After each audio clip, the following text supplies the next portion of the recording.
Hiya there guys, I'm back again to do another movie review, and again this one is not going to be a mainstream massive blockbuster movie that I'm reviewing. This one is another little favourite that I've come across the last few months. This one is called My Son, and this is a 2021 movie, so shot during COVID. This is a film with big actors, really good cast in this actually, and it's on Amazon Prime at the moment. As you can see in the poster there, you've got James MacAvoy plays the father, and Claire Foy from bloody hell, what's it called now?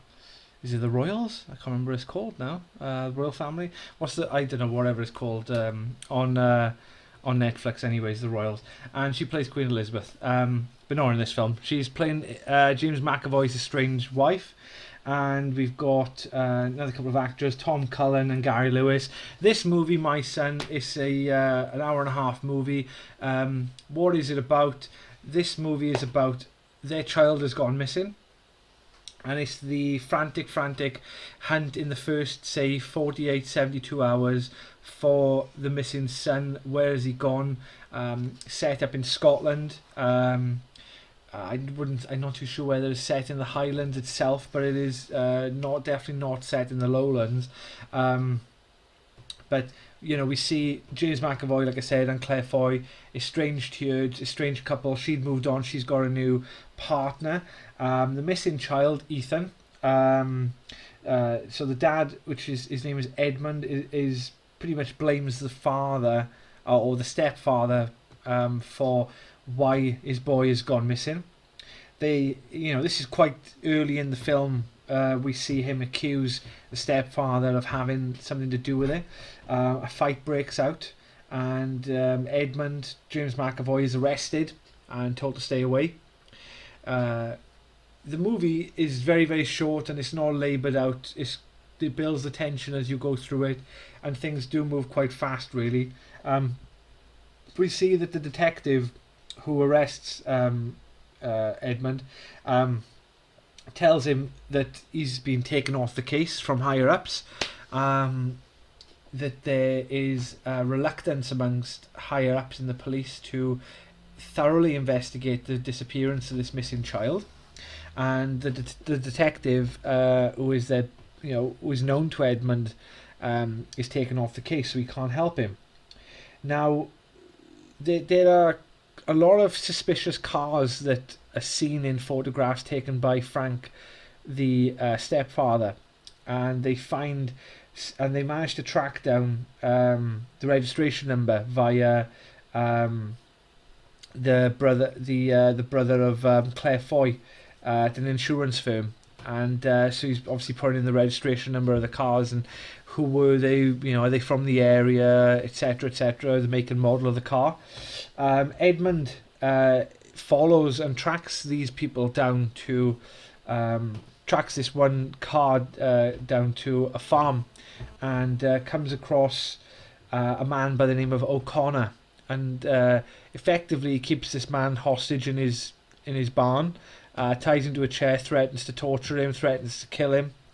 At this point you feel the tension of and the sort of the anger and the desperation of James McAvoy playing Edmund to quickly find out what's going on, that the belief that there's something way bigger at play here, that people and that things are not quite adding up.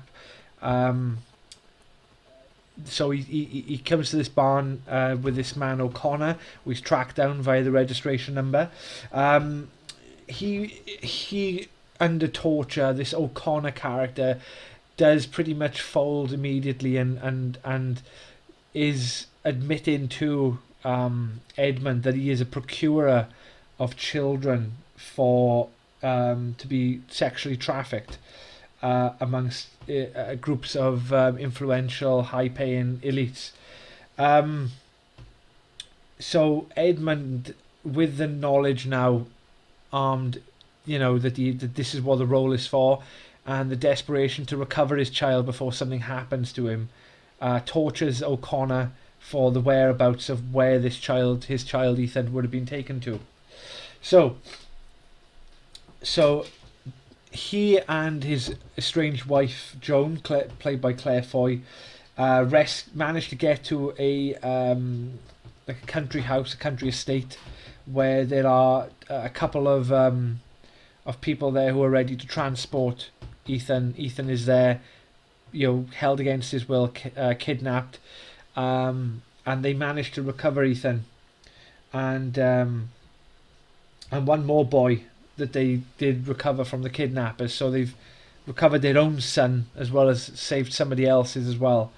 And this film is not shy in presenting, there's nothing graphic in the film, but the mere sort of blasé fact of human trafficking, and in particular paedophilic sex trafficking, is incredibly, in your face in the film. I mean, this is, they don't put it as a sort of an innuendo, or they don't try to cover it up, or they don't try to call it by another name. They just say it as it is, and it is dealt with as it is, and it is from the perspective of desperate parents to recover their child as well.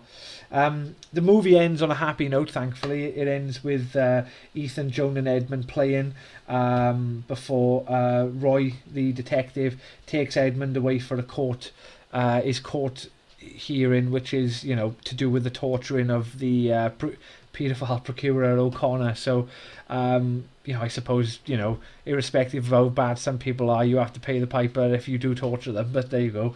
So that's how the film ends. It wasn't. I've seen other films where something similar has been built up. This was a very quick fire film. It wasn't so much as a drama. It was very desperate. I think it could have easily been a 2-hour movie.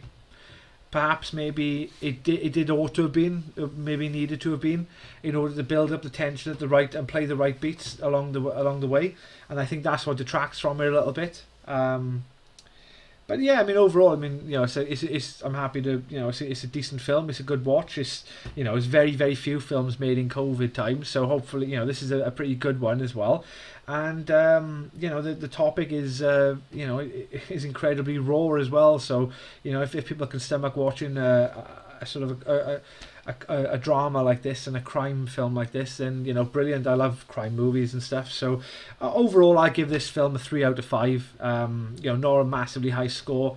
A pretty much an entertaining watch itself.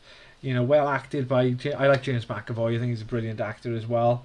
Some really familiar faces in the film as well, which add to it a little bit too. And good overall story. I hope you enjoy it.